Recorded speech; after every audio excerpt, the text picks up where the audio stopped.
Jangan jadikan pengetahuan juga Tuhan gitu. Artinya ada pengetahuan, insya Allah itu akan mengangkat. Tapi tidak ada pengetahuan, nggak ada masalah.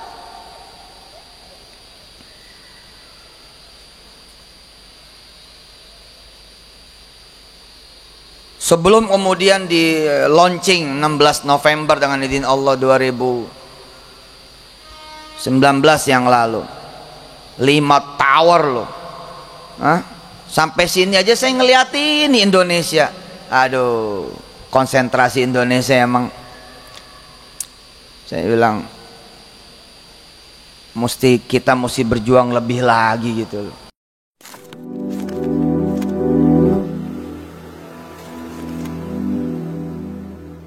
Assalamualaikum warahmatullahi wabarakatuh. Welcome back to my channel Deddy. Ya teman-teman, kita kembali lagi melihat sebuah video. Ya, apalagi sih selain berbicara tentang sedekah, berbicara tentang investasi, ya tentang kesombongan biasanya. Nah, kalau bicara tentang Yusuf Mansur ini ya tentang itulah.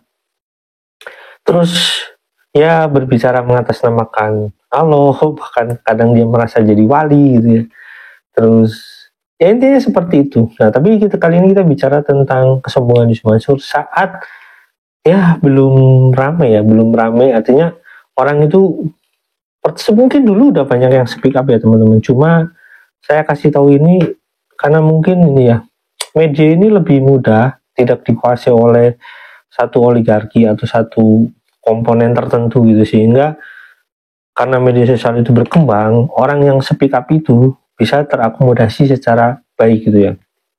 Nah, setelah 2019-2020 kita masuk masa yang ya mungkin media sosial ini udah ramai, sehingga Yusuf Mansur itu yang dulu cuma TV yang dalam tanda kutip ya wartawannya itu banyak yang bisa dikondisikan. Nah, media sosial ini sulit gitu, sehingga ketika ramai muncul seperti ini dan melihat fakta-fakta yang terjadi, Yusuf Mansur ini kehilangan pamor, kehilangan panggung, dan ya orang-orang yang merasa dirugikan ya berani berbicara. Nah, ini ada sebuah video tentang ya Yusuf Mansur tentang kesombongan sebelum ya dia mungkin sekarang nggak bisa kayak gitu ya. Nah, kita lihat dulu teman-teman videonya. Yuk, cek. Kalau ambil wudhu semua bisa, sholat 2 rakaat semua bisa, yang nggak bisa yang nggak mau. Oh, ente nggak ngerti juga boleh komat kamit biasa aja kok. Ente ngertinya apa? Nggak ngerti, cuman gerakan doang. Saya mau alaf, jalan. Hebat nggak? Jalan udah. Saya ajarin satu mu'alaf. Pak Ustadz, gimana caranya supaya saya bisa sholat? Ada kuota YouTube? Ada. Cari bagaimana tuh gerakan sholat. Pasang di depan Anda, lalu ikutin gerakannya. Nggak apa-apa. Hebat nggak tuh? Hah? Saya nggak bisa baca Quran Pak Ustadz. Iya, tapi kuping lu denger nggak? Dengar Pak Ustadz, ya udah download. Setiap mau dengar Quran, play. Sama. Jadi bukan siapa yang nggak bisa, semuanya bisa. Masalahnya mau nggak?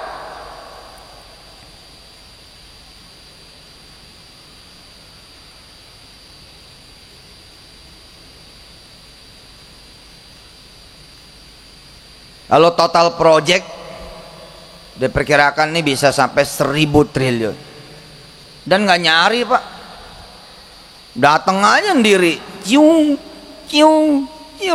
Emang juga tantangannya ada, tapi siapa sih nggak punya tantangan hari ini? Lo tidur aja ada tantangannya. Sampai sini nih saya pengen rasanya gitu ngomong ya sama anak-anak muda, sama teman-teman, tapi kalau saya yang ngomong kesannya gimana gitu. Pengen ngomong sama teman-teman kaum muslimin muslimat gitu ya, di Indonesia khususnya gitu ya. Tapi kalau saya ngomong tuh kesannya gimana gitu. Bahwa Anda ini beruntung diajarin sama pengusaha asli triliunan. Disadari nggak sih gitu? Disadari nggak sih ada guru ngaji, guru Quran yang masih ngajar Anda semua, yang bayar pajaknya aja di atas 100 miliar. Di mana Anda bisa belajar dengan pengusaha beneran? Di mana ketemu juga enggak? Ngeliat mukanya aja enggak? Ayo sebut siapa? Ini loh. Tadi saya bilang saya minta izin ya gitu supaya apa ya?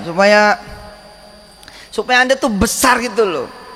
Tapi kalau saya ngomong hari ini, lalu Anda memang melihat saya hari ini, ya nggak ada yang bisa dipetik juga. Tapi kalau Anda ngikutin perjalanan saya, bahwa saya sama dengan Anda semua ketika saya memulai, bisa jadi bahkan saya lebih minus dibanding Anda semua, maka Anda akan besar perasaannya gitu loh. Bahwa apa yang diajarkan oleh Yusuf Mansur dengan izin Allah, bila kemudian Anda melakukan, Anda bisa.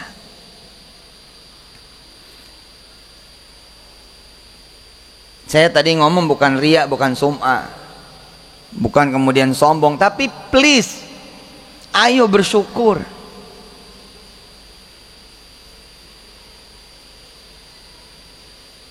Proyek terbaru apartemen LRT City. Saya tidak punya pengetahuan. Kan saya sering bilang, pengetahuan penting tidak? Oh ya penting.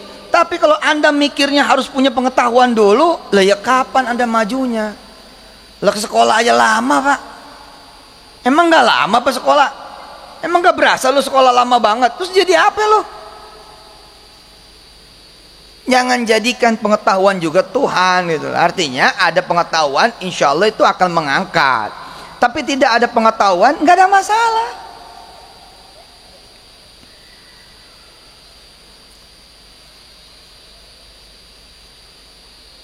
Sebelum kemudian di launching 16 November dengan izin Allah 2019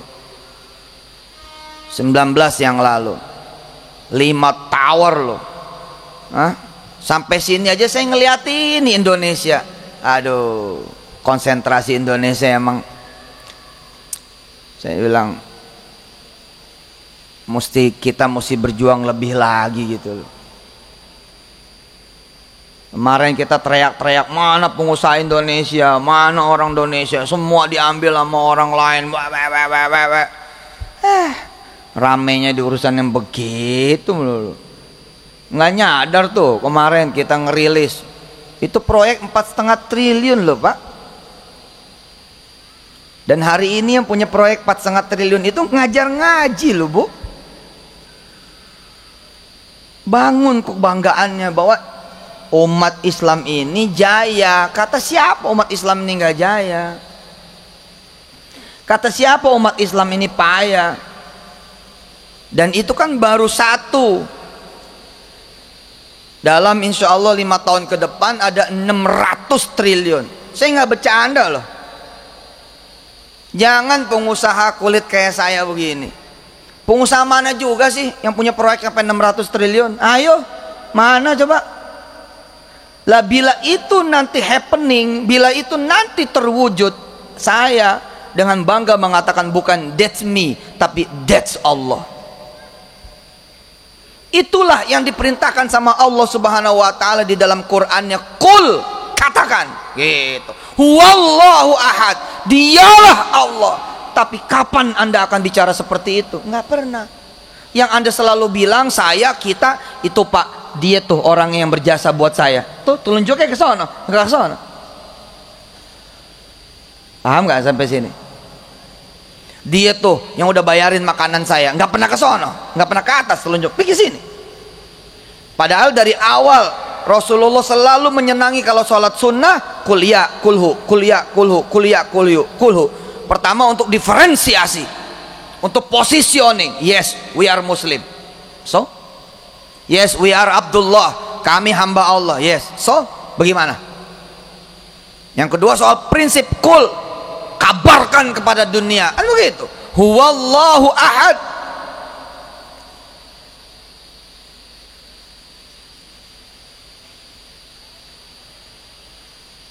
Dialah Allah. Oh, nggak punya apa-apa, nggak tahu apa-apa, nggak punya pengetahuan, nggak ada tanah, nggak ada duit, nggak ada orang, nggak ada mitra, nggak ada yang bisa saya tanya, nggak ada yang bisa kemudian saya diskusi sama siapa gitu, nggak ada. Tapi kita menyimpan siapa? Menyimpan Al-Ahad. Huwallahu ahad.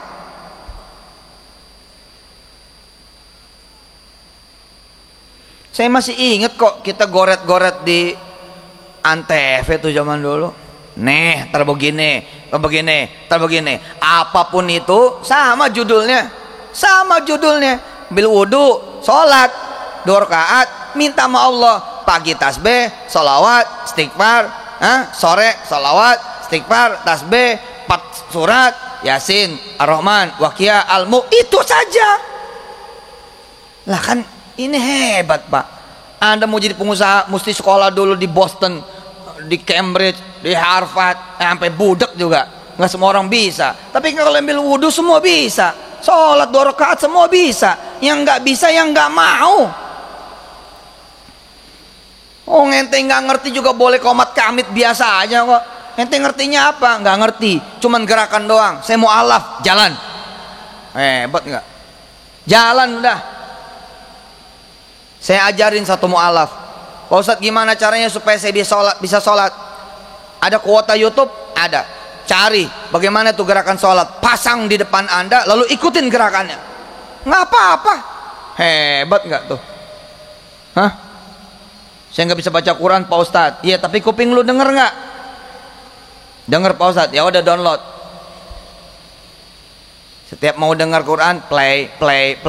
Sama. Jadi bukan siapa yang nggak bisa, semuanya bisa. Masalahnya mau nggak?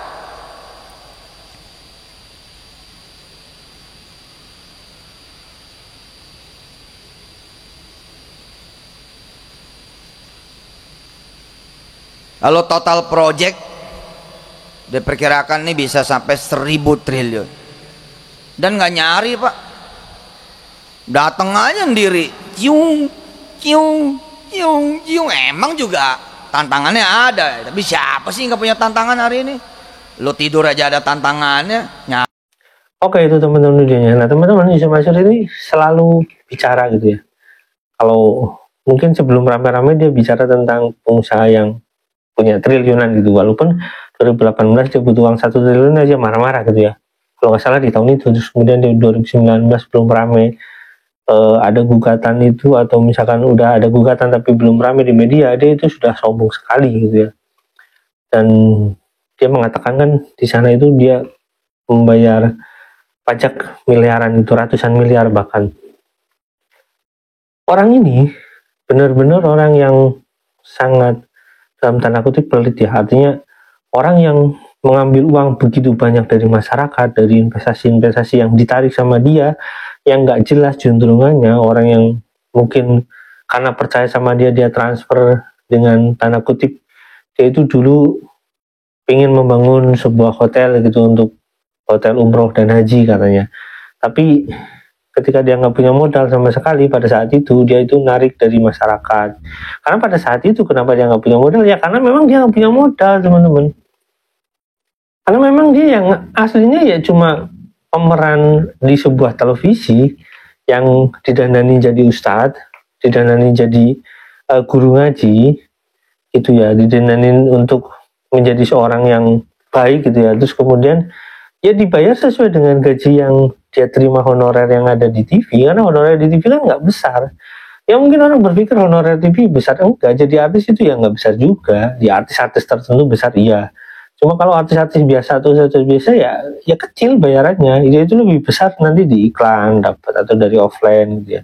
Nah, karena pada saat itu Yusuf Mansur itu belum kaya gitu ya, belum kaya, dia udah punya uang.